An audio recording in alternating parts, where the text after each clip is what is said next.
Underwater welding is a specialized welding process that takes place beneath the surface of water, often employed for repairs, maintenance, or construction activities in submerged environments. Specialized welding equipment is designed for underwater use, often with waterproof electrodes and adapted power sources. It commonly used in the maintenance and repair of offshore structures, pipelines, ship hulls, and underwater infrastructure.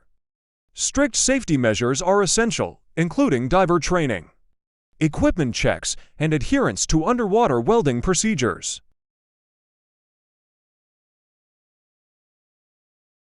Underwater welding salary per year in USD.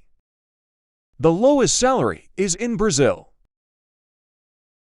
and the highest salary is in Switzerland.